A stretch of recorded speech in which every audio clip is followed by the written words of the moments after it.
Uno de los mitos más extendidos en diversas culturas es el del licántropo, ser que por causas excepcionales, en las noches de plenilunio, deja su cuerpo humano para transformarse en lobo.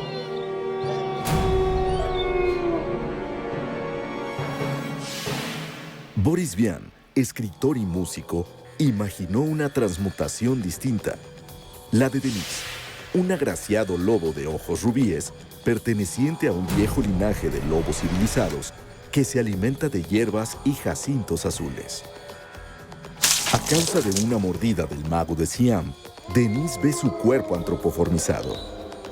Ante tal infortunio, decide conocer la vida entre los hombres y dejar su guarida en las afueras de París.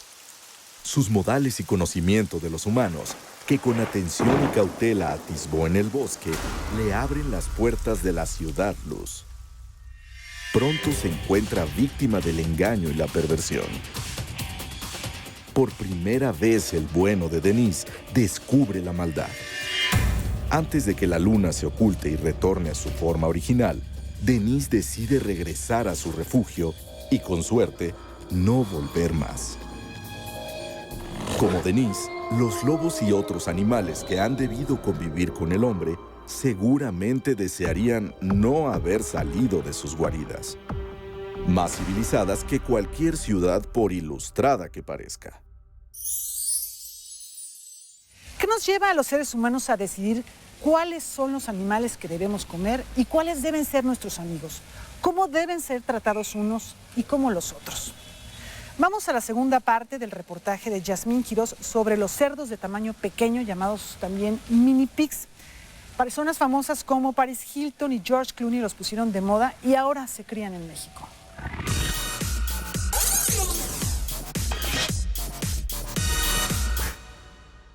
Miru Kim, artista surcoreana, convivió 4 días desnuda con cerdos en una granja industrial.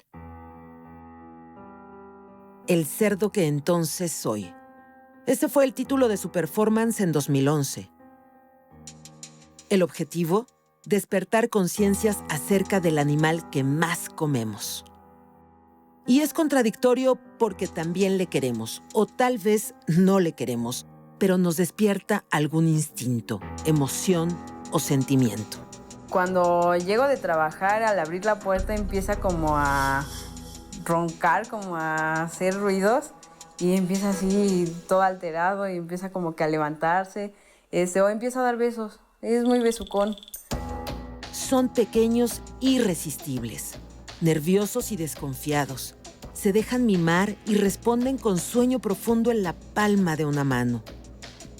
Algunos observaron muy bien estas emociones y las capitalizaron. El mercado del mini pig sí primordialmente son mujeres las que están interesadas. No es un animal que pues, despierta mucha ternura en la mujer. El precio de nuestros ejemplares, hoy en día un precio tope, digamos, es de 28,000 pesos el ejemplar. Casi nunca lo usamos. Regularmente vamos a manejar un 15% de descuento. De 28,000 baja a 23,800. Ese sería su precio regular. El cerdo enano nace de 600 gramos que, dicho sea de paso, no conservará. Hay mucha gente que al oír un cerdo tacita de té, un mini pig, pues creen que es un cerdo que se va a quedar del tamaño de un cuyo, ¿no? O de un chihuahua. Eso es totalmente falso. Sí hay un crecimiento, pero comparando, vamos, un mini pig en su máximo desarrollo va a tener la talla de un cocker spaniel, de un bulldog inglés.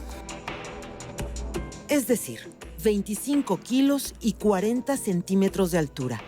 La alimentación es clave, puede medir y pesar mucho más. Sí, porque es un tema que sí lo pensé mucho antes de comprarlo. Dije, ¿qué tal y me crece? Porque hay veces en internet que decían, bueno, a mí me lo vendieron como un mini pig y creció 200 kilos. Entonces, pero yo creo que uno ya se encariña y lo hace parte de su familia. Lo cierto es que la cruza entre razas enanas no termina aún de ser un experimento. Pues aquí se puede ver la diferencia de los tamaños. Este debe pesar unos 20 kilos, menos, unos 15 kilos, 12 kilos. Y este debe pesar unos 100 kilos. El cerdo más grande se llama tocino y lo vendieron como un mini pig. Afortunadamente, Francisco cuenta con el espacio y los recursos para mantenerlo y no dejarlo al abandono. La crianza de cerdos enanos no es su actividad principal. Si hay niños que no saben la diferencia de un burro, un caballo, un chivo, una cabra, pues aquí se dan cuenta de todo lo que es la concientización y la armonía de los animales con los niños, ¿no?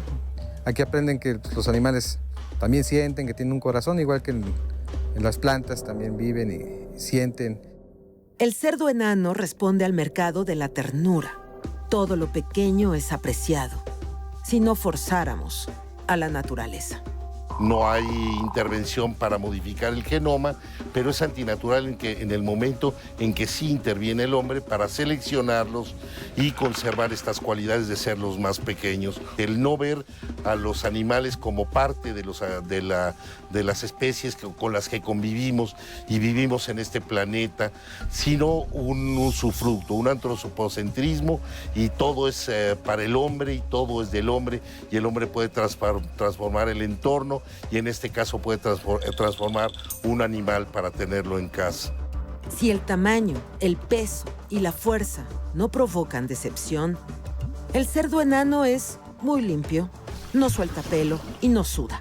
Desarrolla un gran apego. Pero si es golpeado, se le habla a gritos o está hambriento, perderá la confianza, porque su gran memoria le obliga a no perdonar. Indudablemente, estos animales pueden resultar adorables para muchos. Pero, ¿qué opinan de la crianza de cerdos para ser usados como mascotas frente a la adopción de animales de compañía que han sido abandonados? Y si convivieran así con un cerdo, después podrían comerse la chuleta de un animal igual a él. La psicóloga estadounidense Melanie Joy ha estudiado durante años qué nos lleva a comer unos tipos de carne y otros no, y ha acuñado la palabra carnismo. Toda esta investigación la plasmó en el libro titulado ¿Por qué amamos a los perros, nos comemos a los cerdos y nos vestimos con las vacas?, que ha alcanzado notoriedad internacional. Veamos esta charla.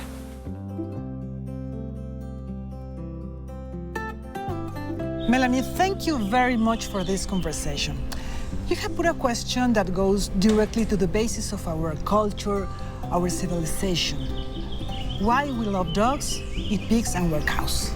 It's not an easy question.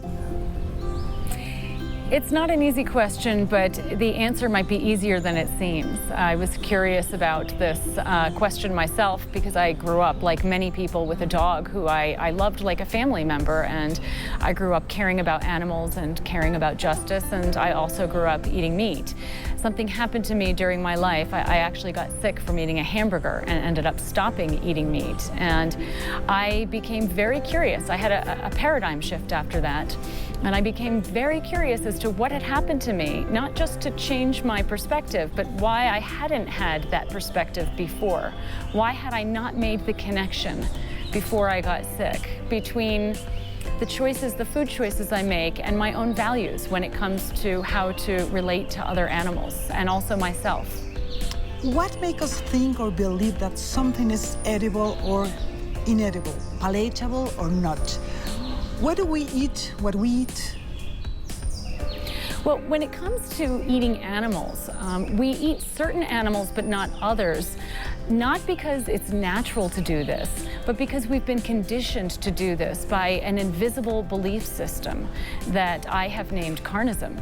In meat-eating cultures around the world, people tend to have only a small handful of animals out of millions of possible species that they learn to classify as edible. All the rest we classify as inedible and disgusting, and often even offensive.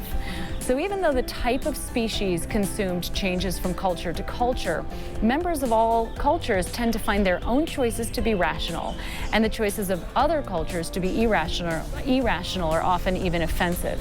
And that's because of this invisible belief system that I've named carnism.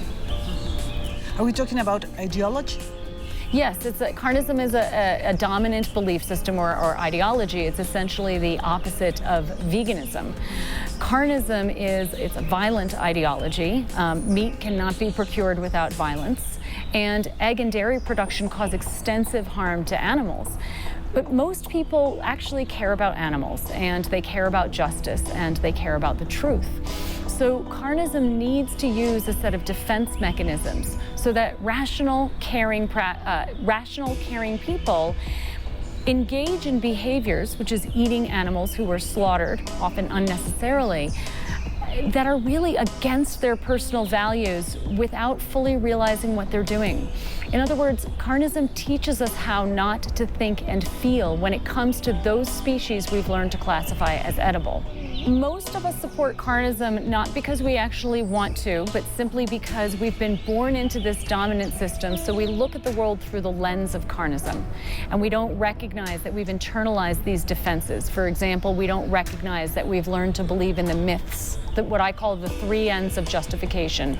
Eating animals is normal, natural, and necessary. Of course, we used to say this about slavery and male dominance. So most of us eat animals simply because we've been born into this and we haven't stopped to think. We haven't stepped outside of the system to really examine our choices. However, there are some, like animal agribusinesses, that make a tremendous profit off of the public continuing to eat animals. And so there's a tremendous investment in keeping us conveniently unaware of what's actually happening to the animals and how we're living against our own values when we participate in carnism. Awareness is not just mental. Awareness is also emotional.